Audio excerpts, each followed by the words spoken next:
특별히 바벨론 포로에서 성전 건축을 위해서 스룹바벨과 여호수아와 함께했던 그 백성들에게 주신 말씀입니다.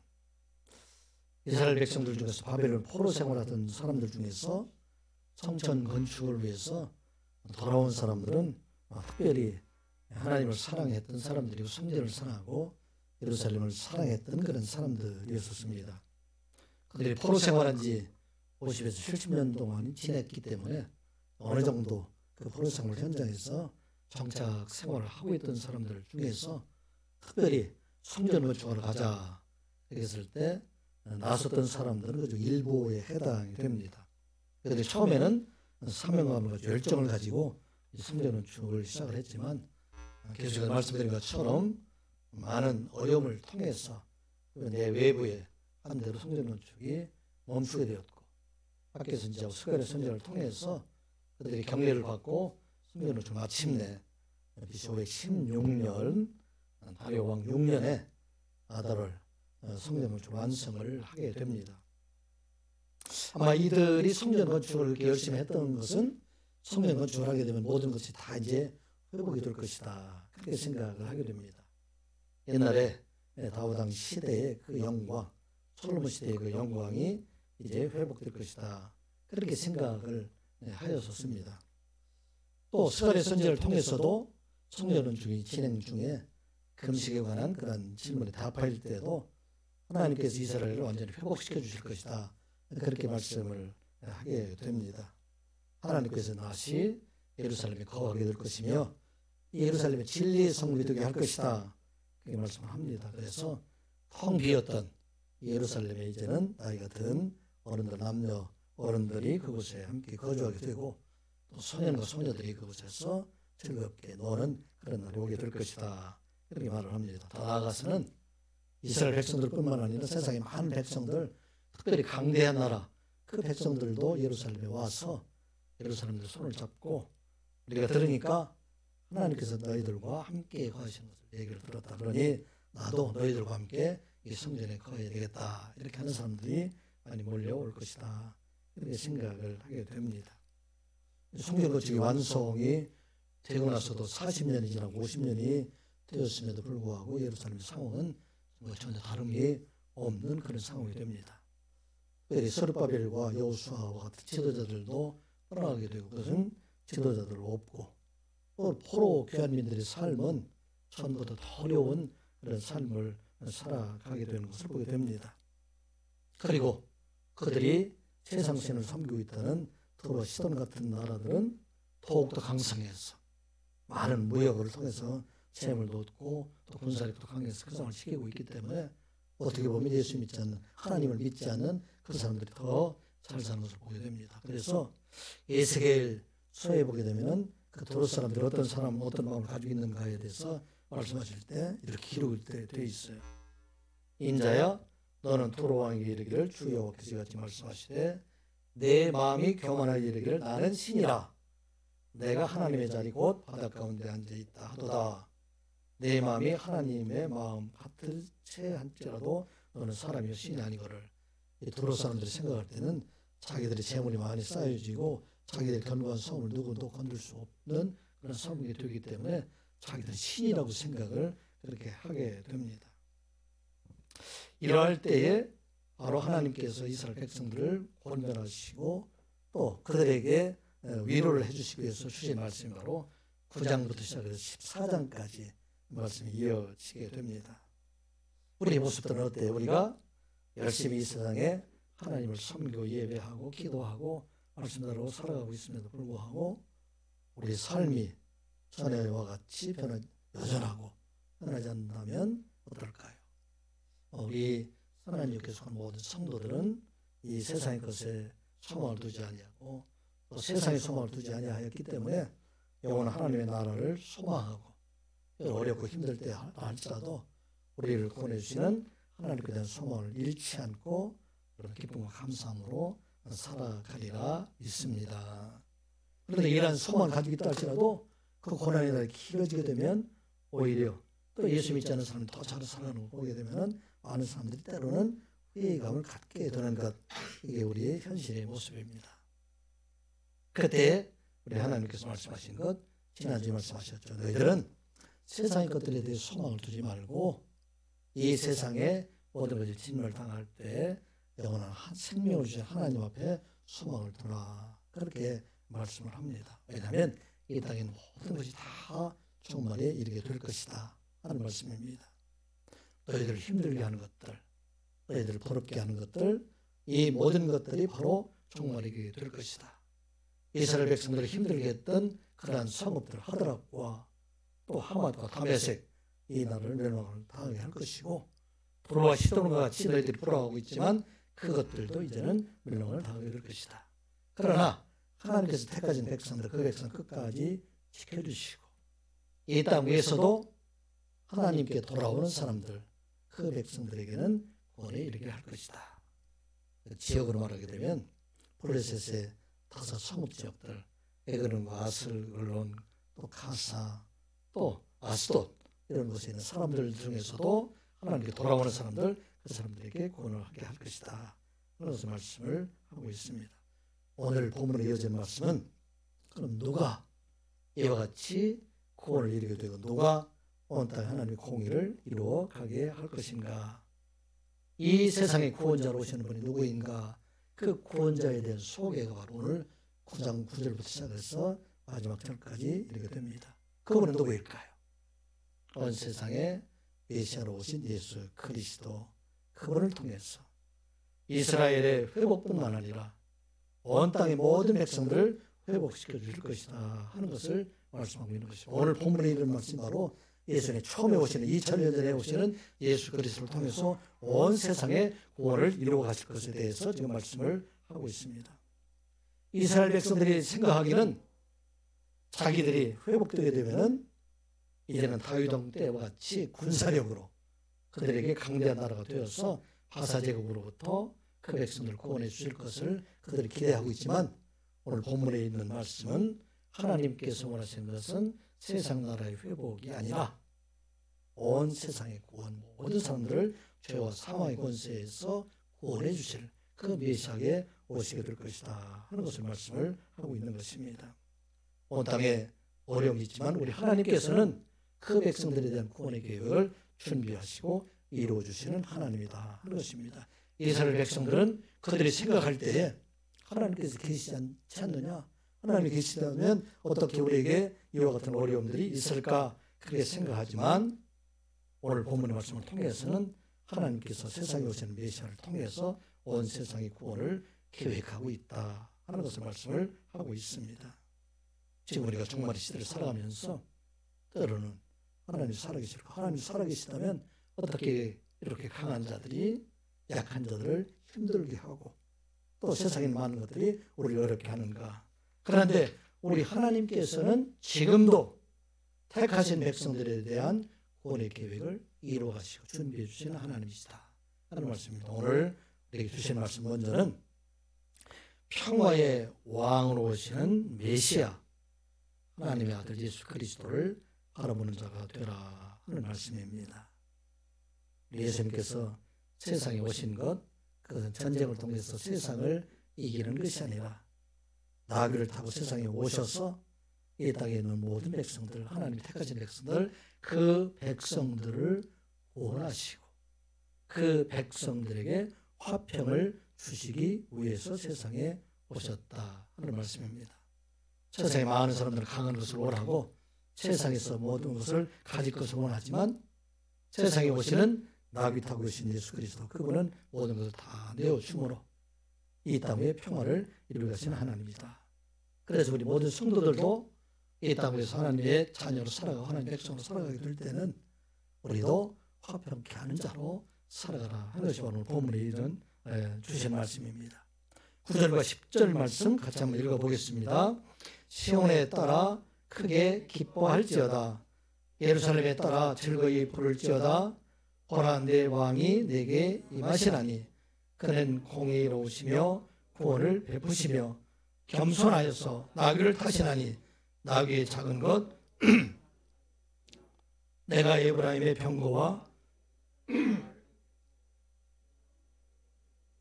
그가 이방 사람에게 화평을 전할 것이요 그의 통치는 바다에서 바다까지 이르고 요바라된 강에서 땅끝까지 이루리라. 아멘. 예루살렘 성전이 건축이 되게 되면 이스라엘 백성들은 이스라엘의 영광이, 성전의 영광이 회복될 것이다. 그럼에도 불구하고 여전히 어려움 당하게 되니까 이들이 생각할 때 과연 메시아가 계실까, 이런 회의적인 생각을 가지고 있는 그 사람들에게 시온에 따라, 예루살렘에 따라 크게 기뻐하고 즐거이 부르라, 그렇게 말씀을 하고 있습니다. 시온에 따라 어디를 가리키고 있어요? 예루살렘에 따르는 것은 누구를 가리키고 있어요? 이것은 성전이 있는 곳입니다. 하나님의 성전이 있는 그곳의 백성들, 그 백성들에게 이제 하나님의 오심을 기대하라. 너희들이 생각할 때는 지금까지 열심히 그렇게 성전을 건축하고 하나님 앞에 매일 나와서 예배하고 있음에도 불구하고 아무 일도 없는 것처럼 보이지만은 우리 하나님께서는 이스라엘 백성들뿐만 아니라 이스라엘 백성들을 넘어서 온 세상을 구원하실 하나님에 대한 계획이 준비되고 있다 하는 것을 말씀을 하고 있는 것입니다. 우리 성도들에게 주신 말씀이죠. 우리가 매일 기도하고 예배하고 하나님 앞에 찬양하고 있음에도 불구하고 하나님 말씀을 사모하고 그렇게 살아가고 애쓰면에도 불구하고 때로는 우리 삶이 전혀 달라지지 않냐고 예전과 같은 것처럼 그렇게 생각할 때가 참 얼마나 많이 있습니까? 우리가 하나님 앞에 열심히 기도한다고 할지라도 세상의 거짓 걱정이 다 떠나가지 않잖아요. 아픔이 다 넘어가지 않지 않습니까? 두려움이 때로는 있지 않습니까? 그런데 그때에도 우리 하나님께서 잠잠하고 계시는 것이 아니라 이스라엘 백성들을 구원하고 온 세상을 구원하신 그날 만왕의 왕 되신 다윗 타국에 오시는 그 왕을 준비하는 것처럼 우리 하나님께서는 우리에게, 모든 성도들에게 하나님에 대한 구원의 계획, 하나님 축복을 준비하고 계시다 하는 것입니다. 그 왕은 어떤 왕이냐? 온 세상에 구원을 베푸시고 온 세상에 화평을 주시기 위해서 준비된 왕이다. 그렇게 말씀을 하고 있습니다. 이스라엘 백성들 바벨론 포로에 들어와서 성전을 건축하고 여전히 고난당하고 있는 그 사람들에게 이제 하나님께서 내 왕이 임하셔서 그곳에 구원과 화평을 전할 텐데 그분은 어떤 분인가? 그분은 겸손하셔서 나귀를 타고 오시는 분이시고 그분은 공의를 행하시는 분이시다 하는 것을 말씀하고 있어요. 9장 9절에서 예언하신 이분은 누구일까요? 이분은 그 뒤에 470년 뒤에 세상에 오시고 500년 후에 나귀를 타리고 예루살렘에 입성하신 예수 그리스도, 그분을 지금 말씀하고 있는 것입니다. 이때는 지금 예수님이 오시기 전에 약 한 500년 전에 있는 일이에요. 이스라엘 백성들은 어둠 속에 살아가고 있지만 하나님께서는 그 세상을 구원하시기 위해서 나귀 타고 오시는 예수 그리스도, 그분을 보내실 것, 그것을 말씀하셨습니다. 언제 이 일이 이루어졌을까요? 예수님께서 이제는 나귀 타시고 예루살렘에 올라갈 때 이 일이 완성된 것을 이루어진 걸 우리가 잘 알고 있습니다. 마태복음 21장 6절 이하의 말씀이죠.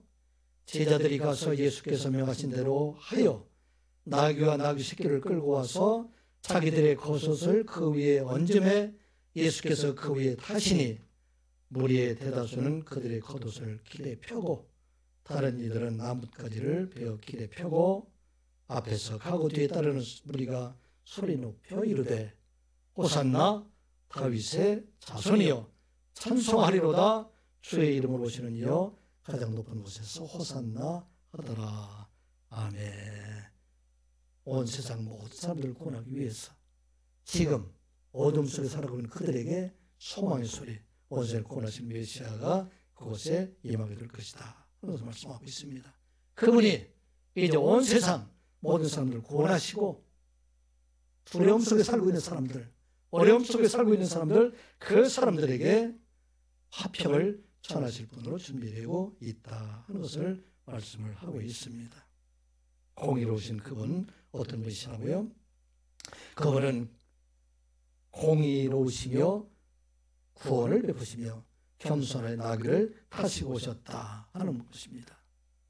공의는 왜 그럴까요? 온 세상에 이런 어려움 속에 싸움 속에 살아가는 것은 공의가 세워지지 않았기 때문에, 나라와 나라의 사이 공의가 세워지지 않고 나라 안에서도 공의가 세워지지 않고 우리가 사는 속에서도 공의가 세워지지 않으니 하였는데 그분은 이 땅에 오셔서 공의를 세우시는 하나님이시다 하는 말씀입니다. 공의는 무엇인가요? 선을 선하다고 재판하고 악을 악하다고 재판하는 것, 이것이 바로 공의입니다.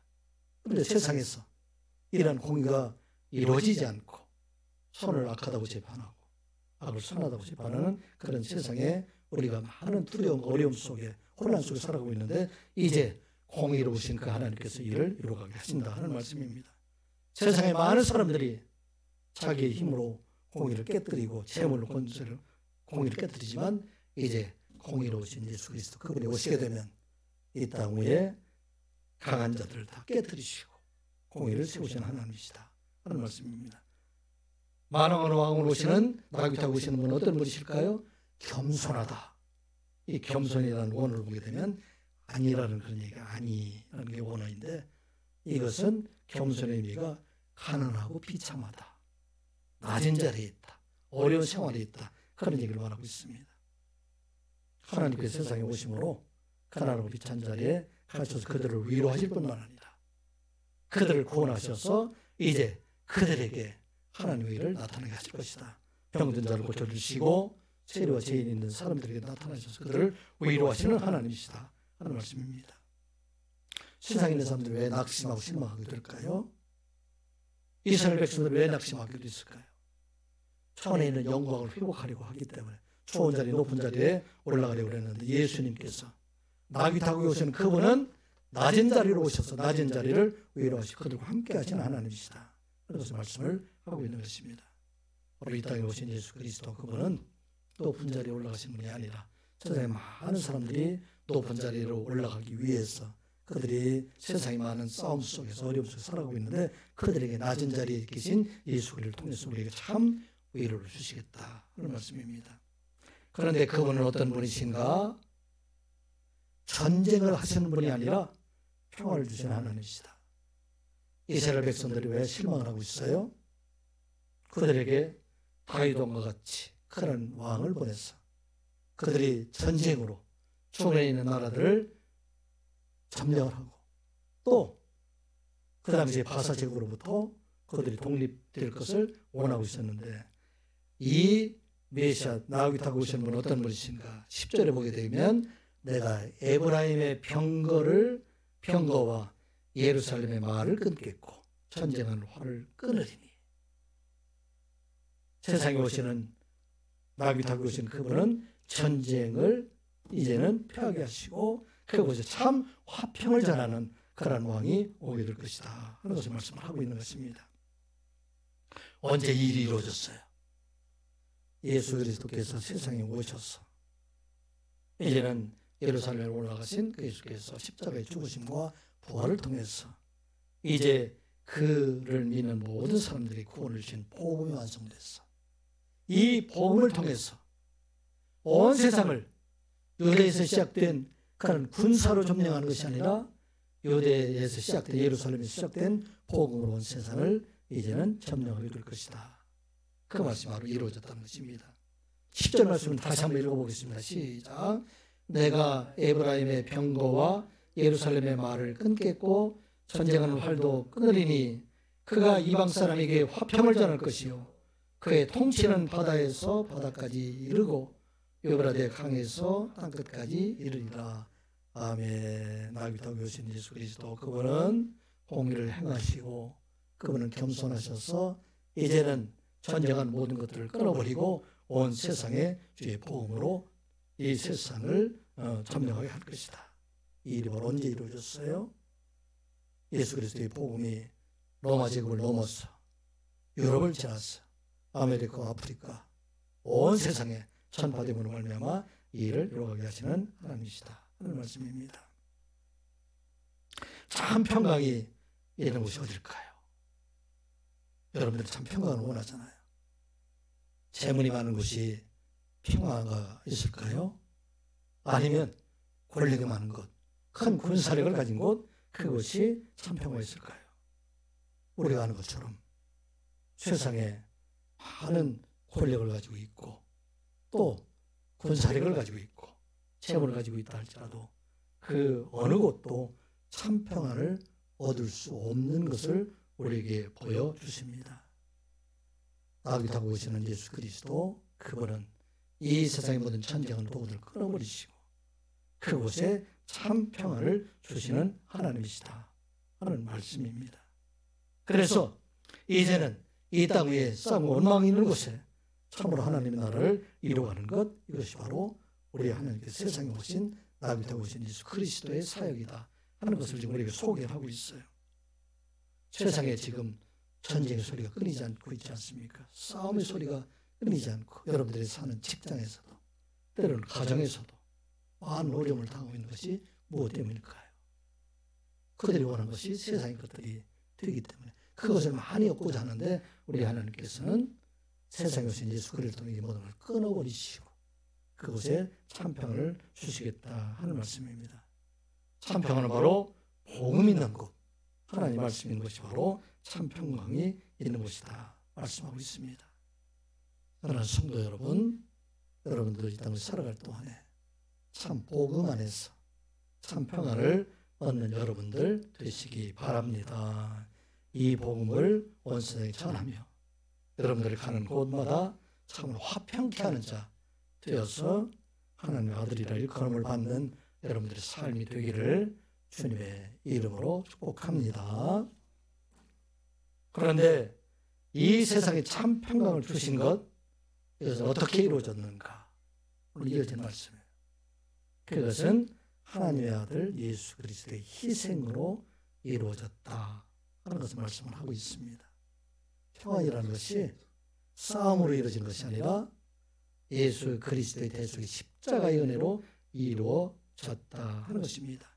대속의 은혜로 세상의 모든 전쟁의 근원이 되는 죄와 사망의 권세를 깨뜨리시고 이제는 그를 믿는 모든 사람들에게 참 평안을 그에게 주셨다 하는 것을 말씀하고 있어요.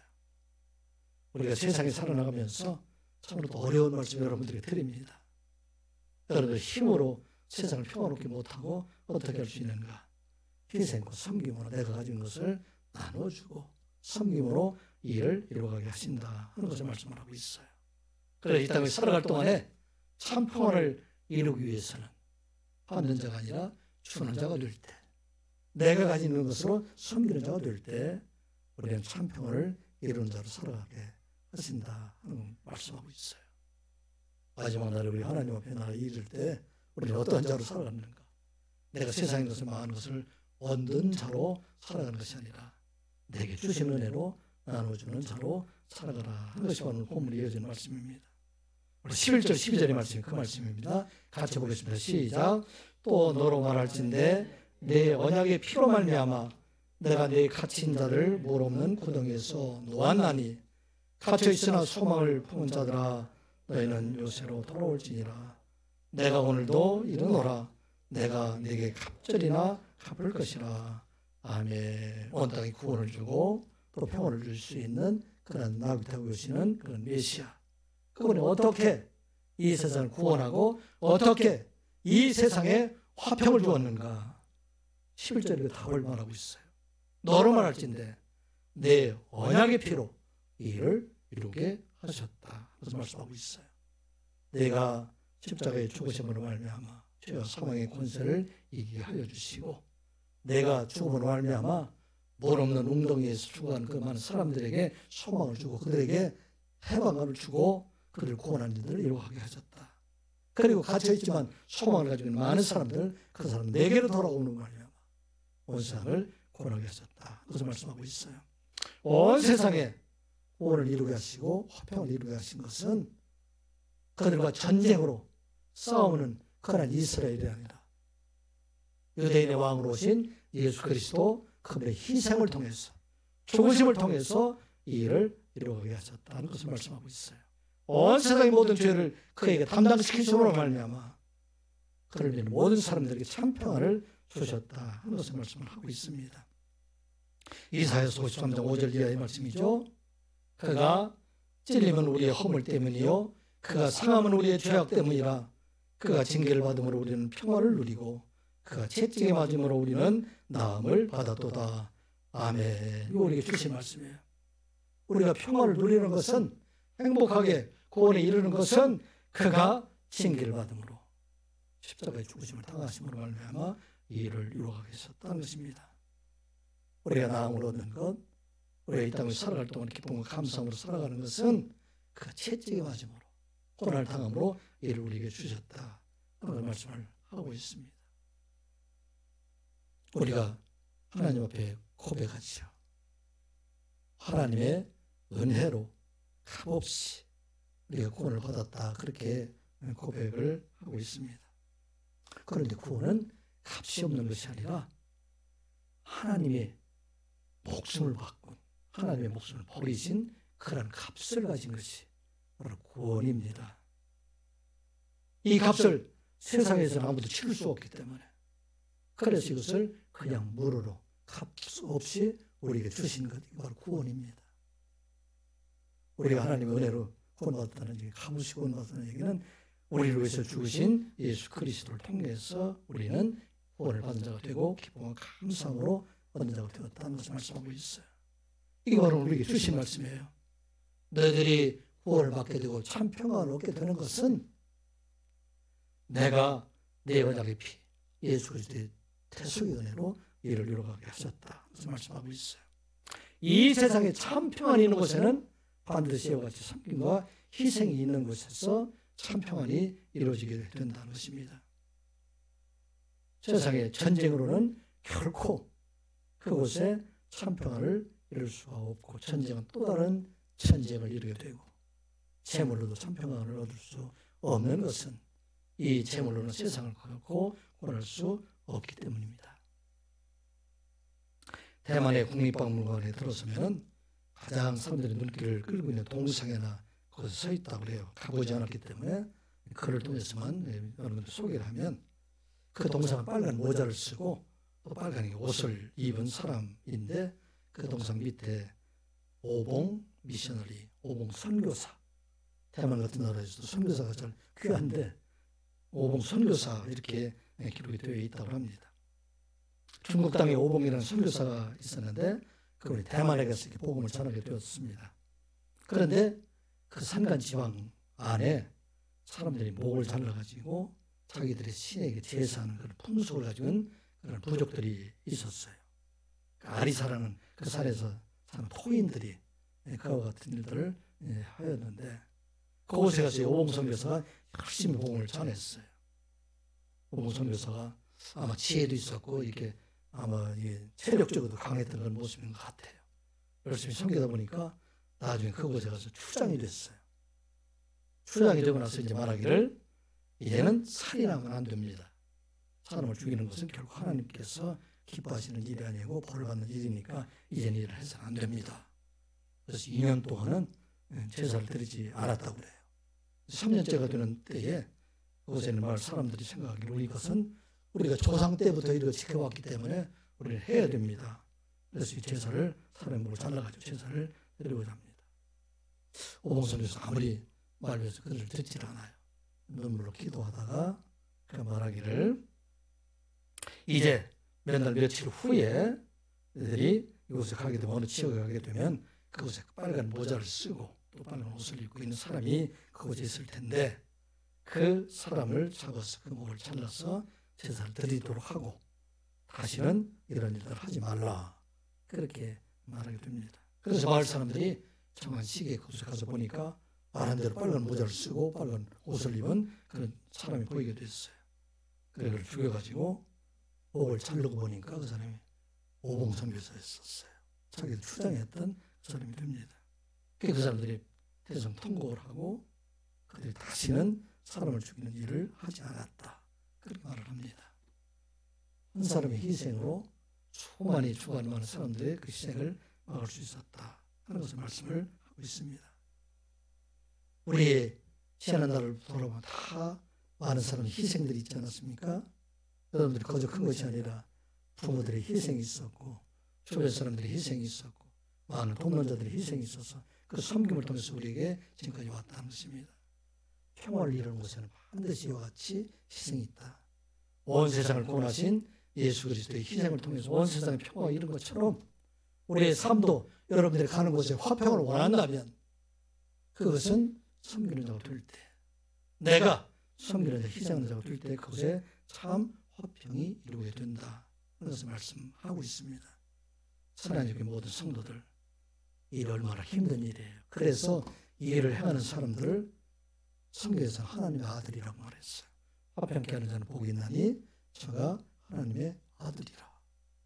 이 일을 이루어가라 말씀입니다. 하나님의 모든 성도들, 이 일을 이루어가는 여러분들 되시기 바랍니다. 이 일을 이루어가게 하시면 우리가 화평하게 하게 할 때에, 우리가 섬김의 희생을 하게 될 때에 우리를 위해서 싸워주시는, 악한 세력들과 싸워주시는 분, 그분이 바로 하나님이시다 말씀입니다. 내가 싸우지 않고 하나님 앞에 이 모든 것을 맡기는 자가 되라 하는 것입니다. 내가 원수 갚지 않고 내가 섬김과 희생으로 이 원수 갚는 일, 악을 멸하는 일, 이 일은 하나님께 맡기라. 그 말씀이 13절 이하 15절까지 있는 말씀이에요. 같이 보겠습니다. 시작. 내가 유다를 당긴 활로 삼고 에브라임을 끼운 화살로 삼았으니 시온아, 내가 네 자식들을 일으켜 이스라엘 헬라 자식들을 치게 하며 너를 용사의 칼과 같게 하리라. 여호와께서 그들 위에 나타나서 그들의 화살을 번개같이 쏘아내실 것이며 주 여호와께서 나팔을 불게 하시며 남방 회오리 바람을 타고 가실 것이라. 만군의 여호와께서 그들을 호위하시리니 그들이 원수를 삼키며 물레터를 밟을 것이며 그들의 피를 마시고 절기의 부르기를 술 취한 것 같이 할 것이며 피가 가득한 동이와도 같고 피 묻은 제단 모퉁이와도 같을 것이라. 아멘. 우리가 화평케 하는 자가 되어 섬기는 자가 될 때에 이제는 하나님께서 지금 오늘 우리에게 주신 말씀이죠.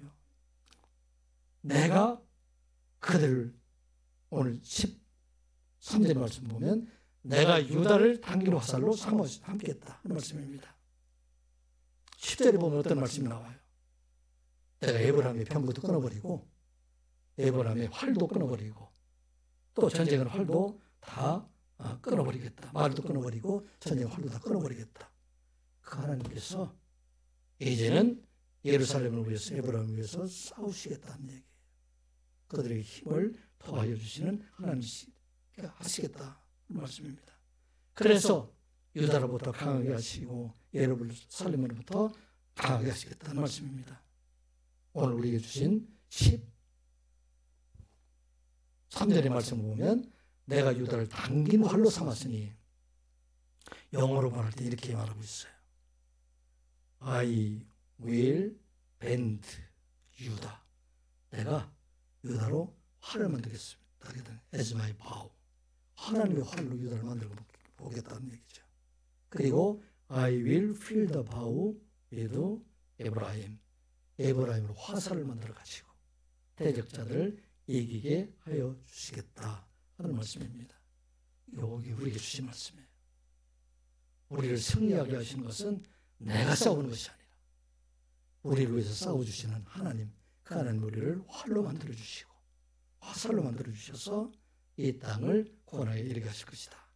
여기 보면 헬라 자식들을 치게 하고, 이 말은 우리가 성경학자들 어떻게 해석을 하게 되냐면 후에 마카비 형제들이 그들을 대적하는 안티오쿠스 4세 에피파네스로부터 성전을 종말시키는 이 일을 이루어가게 하실 것이다. 대적자들로부터 승리하게 하실 것이다. 그 말씀을 하고 있어요. 그리고 그 뒤에 이어지는 말씀들, 하나님께서 친히 싸움에 함께 하셔서 하나님의 화살로 쏘아내시며 하나님께서 그들을 회오리 바람으로 이기게 하여 주셔서 마침내 15절에 보게 되면은 16절에 15절에 보게 되면은 전쟁으로 기뻐하는 사람들의 모습입니다. 물론 여기 보면 피를 마시고 이런 얘기가 나오는데 이것은 전쟁으로 기뻐하는 사람들의 그런 모습들, 이것을 하나님께서 택하신 백성들에게 이루어가게 하신다 하는 것을 말씀하고 있는 것입니다. 희생하고 평화를 사랑하는 것은 심판 하나님 앞에 맡기는 거예요. 내가 싸우는 것이 아니라, 여러분들 세상에서 싸우고 싶은 사람들 많잖아요. 나를 힘들게 하는 사람들 참 많이 있잖아요. 그런데 그것을 누구에게 맡기는가? 하나님 앞에 맡기면 하나님께서 이 일을 이루어가게 하신다. 어떻게 이루어가게 하시죠? 유다를 활로 만들고 이스라엘 백성들이에요. 에브라임을 화살로 만들었어. 모든 대적들을 진멸하게 하신다 하는 말씀입니다. 오늘 우리에게 주신 말씀이 바로 이 말씀입니다. 온 땅에 주의 복음을 전하는 곳마다 그곳에 많은 사람들, 특별히 복음 전하는 사람들이 어려움을 당하고 때로는 죽음을 당한다 할지라도 하나님께서는 그것으로 끝나게 하시지 않고 그 고난과 어려움을 통해서 그곳에 생명을 주고 구원하는 역사가 이루어가게 하신다 하는 말씀입니다. 사도 바울이 복음을 전하는 곳마다 다 이런 일이 일어나지 않습니까? 사도 바울이 복음을 전하는 곳마다 어려움을 당하지 않은 곳이 하나도 없어요. 핍박을 당하지 않은 곳이 하나도 없습니다. 성경에 기록된 바로 의하면 다 어려움을 당해요. 우리 잘 아는 말씀이죠. 빌립보에 가서 복음을 전하다가 귀신 들린 한 여종을 고쳐줌으로 인해서 그 귀신 들린 여종의 주인이 마을 사람들을 다 시장 사람을 동원해가지고 그를 관가에 넘겨주고 관가에서 많은 애를 먹고 어려움을 당하고 감옥에 들어갔어요. 사도 바울이 활과 칼로 싸울 게 아무것도 없어요. 아무 힘도 없어요. 그때 누가 싸워주십니까? 하나님께서 싸워주세요. 어떻게 싸워주십니까? 그 땅을 흔들어서 옥토를 흔들고 그래서 메인들을 다 풀어주시고 이 일로 인해서 감옥의 간수가 하나님을 믿게 하는 그런 놀라운 역사가 이루어지게 하셨다는 것입니다. 예수님께서 세상을 구원하신 것은 세상을 싸워서 이긴 것이 아니에요. 대속의 죽으심을 통해서 오늘 우리에게 주신 말씀에 십자가의 죽으심을 통해서 이를 이루어가게 하셨다. 그래서 온 세상을 구원하셨다는 것입니다. 사도 바울이 주의 복음을 전한 곳 그곳에 싸움으로 이루어진 일이 아닙니다. 우리가 잘 아는 십자군의 전쟁 왜 했습니까? 그들이 총칼로 복음을 전하려고 했기 때문에 결국은 무너지게 되고 넘어지게 되고 망하게 된 것을 우리가 보게 됩니다. 복음은 총칼로 하는 것이 아니라 힘으로 하는 것이 아니라 바로 섬김과 희생 가운데 이들을 이루게 하신다. 그래서 말씀합니다. 하나님께 모든 성도님들, 참으로 제가 설교할 때마다 늘 안타까운 것이 바로 이런 것들이에요. 여러분들에게 참 세상에 가서 복 받기를 원하고 잘 살기를 원하고 하느님보다 다 번성하고 이렇게 설교했으면 좋겠는데 그렇게 해서는 결코 평화를 얻을 수가 없는 것 세상의 이치예요. 하나님의 주신 복음의 말씀입니다. 우리가 세상에 나서 손해보는 것 같지만 넘어지는 것 같지만 그러나 우리가 섬김으로 희생으로 나가게 되면 우리 하나님께서 우리를 위해서 대신 싸워주시겠다는 얘기예요. 우리로부터 활로 만들어주시고 우리로 하여금 이제는 화살로 만들어주셔서 악한 것들 다 멸하고 그 참 복음, 참 화평을 주시겠다 하는 말씀입니다.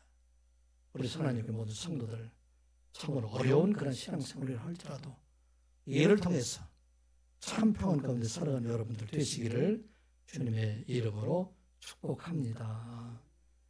이 일을 이루어가는 자들이 하나님 상급을 준비하셨다. 그렇게 말씀합니다. 세상에서 준비한 상급들이 아니라 세상에 있는 것들이 아니라 하나님께서 준비하신 그 상급을 우리에게 주시겠다 하는 말씀입니다. 16절 17절 말씀 같이 한번 보겠습니다. 이날에 그들의 하나님 여호와께서 그들을 자기 백성의 양떼같이 고라시리니 그들이 왕건의 보석같이 여호와의 땅에 빛나리로다. 그의 형통함과 그의 아름다움이 어찌 그리 큰지 곡식은 처녀를 세포주는 처녀를 간결하게 하리라. 아멘. 이제 메시아로 오신 예수 그리스도 그분께 세상에 오셔서 세상의 악한 것들 다 멸하게 하시고 이제 대속의 은혜로 구원받은 하나님의 백성들 하나님을 따라서 예수 그리스도를 따라서 섬김과 희생을 살아가는 그들에게 이제 하나님께 놀라운 축복을 더하여 주실 텐데 어떻게? 양떼같이 구원하시고 왕건의 보석같이 그들을 아름답게 하실 것이다. 이 땅에 살아갈 동안에 풍성함으로 포도주와 같이 곡식과 같이 청년들을 세우는 것 같이 처녀들을 아름답게 같이 강건하게 하신다 하는 말씀입니다. 이게 우리에게 주신 영적인 축복입니다. 우리가 세상에 가진 것들을 가지고 기뻐하는 것이 아니라 하나님께 주시는 은혜로 우리가 이 기쁨의 삶을 살아가라 하는 것을 말씀을 하고 있습니다. 언제 일이 이루어졌어요? 첫 번째 오신 예수 그리스도 그분이 세상에 오셔서 세상의 모든 사람들 죄와 사망의 권세를 이기시고 그를 믿는 자들에게 이와 같은 구원의 기쁨들 이와 같은 하나님의 아름다움을 우리들에게 주셨다. 그래서 말씀하고 있는 것입니다. 선한 여기 모든 성도들은 이와 같이 아름다운 삶을 살아가는 여러분들 되시기 바랍니다. 어떻게 이 일을 이루어갈 수 있어? 우리가 성령 안에 살아가면, 날마다 우리의 말씀 안에 살아가게 되면 세상이 주지 못한 그 기쁨을 우리가 누리며 살아갈 수 있다. 그래서 말씀하고 있습니다. 지금은 우리가 하나님의 보이지 않는 것처럼 보이고, 때로는 아무리 기도해도 우리가 응답받지 못하는 것처럼 보이지만, 우리 하나님께서는 그 속에서 하나님 놀라운 축복, 너희들 구원할 그런 계획들, 너희들과 하는 양식을 준비하는 하나님이시다. 그런 것을 우리가 기억하고, 이 은혜 가운데 살아가는 여러분들이 또 준비하신 게 있어요. 어떤 준비입니까? 첫 번째 오신 예수 그리스도를 우리가 믿고 구원에 참여한 사람들에게는 영원한 하나님의 나라 그 축복을 또한 우리에게 준비해 주신다 하는 말씀입니다. 하나님의 나라를 소망하는 자들에게는 이제는 이 땅을 살아가는 모든 것들을 다 아픔도 기쁨으로 변하게 하시고, 또 이 세상에 있는 핍박도 하나님의 찬양이 되게 하신다. 사도 바울의 고백이잖아요. 사도 바울이 어려움 속에도 하나님 앞에 고백하는 것은 그게 지금 세상의 것으로 만족하지 않냐고 하나님의 나라를 바라보고 있기 때문이라 하는 것입니다. 우리 선한 여기 모든 성도들은 이 땅에 살아가면서도 하나님의 나라를 소망하며 이 일을 우리가 기다리며, 오늘 계시록 21장 5절 7절 21장 5절 이하의 말씀이죠. 보좌에 앉으신 이가 이르시되 보라 내가 만물을 새롭게 하노라 하시고, 또 이르시되 이 말은 신실하고 참되니 기록하라 하시고, 또 내게 말씀하시되 다 이뤘도다. 나는 알파와 오메가요 처음과 마지막이라. 내가 생명수 샘물을 모험하는 자에게 값없이 주리니 이기는 자는 이것들을 상속으로 받으리라. 나는 그의 하나님이 되고 그는 내 아들이 되리라. 아멘. 이 말씀이 여러분들의 삶 속에 이루어지고 마지막 날 하나님의 나라에 이루어지기를 주님의 이름으로 축복합니다. 기도합니다. 아버지 하나님, 평강의 왕으로 오신 예수 그리스도를 바라보며 이 땅을 살아갈 동안에 화평케 하는 자로 살아가게 하여 주시옵소서. 예수 그리스도가 대속의 십자가로 온 세상 모든 사람들을 구원하고 그들에게 화평을 주신 것처럼 우리의 부족하나마 우리의 섬김과 희생을 통해서 가정을 살려가고 교회를 살려가고 저희들은 직장을 살려가고 나라와 민족을 살려가는 선한 영의 모든 성도들이 되게 하여 주시옵소서. 저들의 하늘의 축복을 더하여 주시옵소서. 구원을 저들에게 허락하여 주시고 이 땅에 하나님 주시는 기쁨과 감사함으로 살아가는 저희들 되게 하여 주시옵소서. 예수님의 이름으로 기도드리옵나이다. 아멘.